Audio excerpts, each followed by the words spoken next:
Dr. Jeff DIY here. I had a rough idle on my 2001 Jeep Cherokee XJ, and it got a little better when I cleaned the throttle body and replaced the IAC, but I thought I'd replace the spark plugs, which are located under the ignition coil here. There's two heater hoses that are kind of in the way. You don't have to remove these, but it'll make it easier for filming, and it will make the job easier. So that's what those are there. To get to all this stuff, you got to remove some of the throttle linkage, which I'm showing you here, just from another one of my videos. This makes it so you can get the wires out of the way. They're kind of obnoxiously in the way too. There's a 10mm bolt here. Then you unscrew this stuff and basically lift it up and lift up the coils or the lines there and strap it up so it stays out of the way. Now that that's done, that makes it a little easier.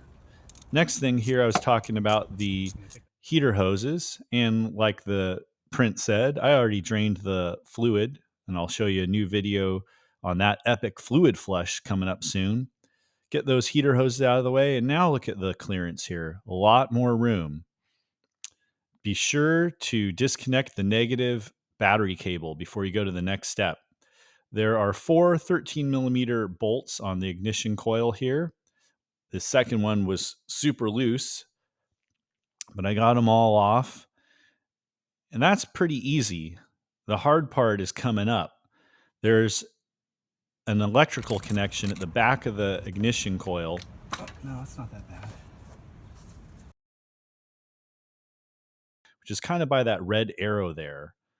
It's in the back of the ignition coil. Here you can kind of see it there off to the right. And here's a diagram from the owner factory service manual. Talks about sliding a lock connection out of the way. Mine luckily actually did not have that sliding connection, so it made it a little easier. And there you go.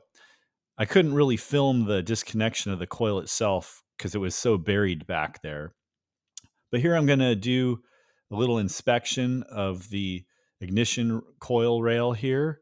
And when I looked inside, it looked pretty good. I didn't see any corrosion or anything like that. And so I decided not to replace this. And you can leave a comment below about what you think about that. Here are the spark plugs there. And the engine block is cast iron. There's a lot of crud down there and dirt, which I'm going to show you. And you want to try to remove that dirt before you take out the spark plug so nothing falls in there. So I'm going to brush it with a paintbrush and vacuuming it up with my shop vac here, get some loose debris out. Then I'm going to use some brake clean and spray out the rest and try to clean that out really good. So you get the idea. Try to clean that out before you actually remove the spark plugs. Then you get a spark plug wrench and just go to town. And that's what I found when I took out the first one. Here's a chart showing how to read your spark plug condition. I took out all the spark plugs and I brought them inside, started to look at them. The cylinder 1 plug had an auto light, which was kind of strange because that's not one of the recommended. Here's cylinder 2, 3. You can see this corrosion pattern here is really just actually normal wear and tear according to that chart. Sorry. But I wanted to see what this gap was. It's supposed to be 0.035. And here you can see it's past 35. You can look at the various ones. The electrode had got worn down. Look at that one. Whoa. This one's pretty far off. And I figured that could probably affect how the engine's running. My thought process was that any new approved plug is going to be better than anything that was already in there that's God knows how old.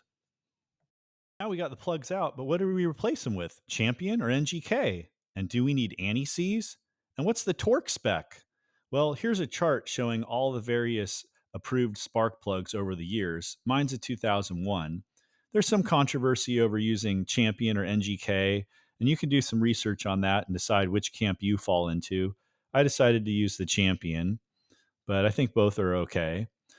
The hard no is on the anti-seize because it's not recommended by the manufacturers, and it will affect how your torque setting will be because it makes it easier for you to screw it in tighter than you want. So I advise you not to use anti-seize on the plugs. but you can make up your own mind again. And here's a chart showing you the torque spec. It's a cast iron uh, engine, and the thread size is 14 millimeters. So it says 26 to 30 foot-pounds. Or you can do the half turn to 5/8 of a turn after hand type method, which ended up working better for me. Now, before you replace those plugs, you should check to see if the gap is correct. They come pre-gapped, but it's supposed to be 0.035. So check it first. Then put it on your spark plug wrench adapter and hand start it, as I'm doing here. Like I showed you earlier, you can do that 26 to 30 foot-pounds, or you can do the half turn to 5/8 turn afterward. Uh-oh, this foot-pound method, man, I think I'm overdoing it. Oh, geez. Okay. I did not like that at all. Please stop. After that, I just did the half to 5/8 turn method. For cylinder 1, it was a little tricky to get in there, so I used an extension. Here's the dielectrical grease, and it says not to put it directly on the spark plug, but around the boot. And I might have been a little too ginger about this. Maybe I should have lubed it up a little better, but let me know what you think. I put a little bit around the electrical connector thing in the back there too. All right. Now it's just a matter of trying to maneuver it in place. It's a lot easier tough. with those heater hoses out of the way, but I still had a bit of a time with it, Got it. as you can see here. And I was kind of frustrated. Third one. Fourth. But once I got it lined up, I looked to make sure the rubber That's boots not were easy. over all the plugs, so that's what I'm doing here with a flashlight. Pushing in. Because you want to make sure it's seated really well on there. If it's not, you could have some running problems, which is not what I want. So once I get it on there, I'm going to give it a push. You can also look to see if the bolts for the coil rail are lined up, which I did with a flashlight. Then I get them hand started here. According to the factory service manual, these 13 millimeter bolts have a torque setting of 250 inch-pounds, which is just slightly over 20 foot-pounds. I ended up going a little lower than that just because I was concerned about what happened earlier. Dude, There's that took plug. A long That was time tough to get on fidgeting there. I just in got there it to get to approximated that there. point. I can kind of show you what it looks like where it is. Mine didn't have that sliding tab that makes it even more challenging. And it was hard to get on, got to be honest with you. Here I'm just replacing my heater hoses and putting everything back together. So I'd like it if you left a constructive comment below. Let me know what you think. Do you think I made a mistake not replacing the ignition coil rail and all that? But my thought process was I wanted to replace one thing at a time to see what kind of difference it made, to see what the culprit of the problem was. Here I'm just showing you replacing that 10 millimeter bolt. That worked. I used a magnet to drop it in place because before that I dropped it out of place. So yeah, let us know what your experience is. Maybe you can share some knowledge. We can all learn something. I will say that after I did this, my Jeep did run better. It had a little more power, I felt like, and more responsive, and it did help the resting idle. It wasn't perfect, but now it's significantly better than just cleaning the throttle body, as you can kind of see behind my right hand here. I'm thinking about replacing the fuel injector as well. Let me know what you think about the one port versus the four port option. Hope you enjoyed this video. If you did, give it a like so it's easier to find by others.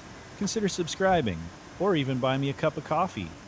This is Dr. Jeff DIY. I'll see you the next time something breaks.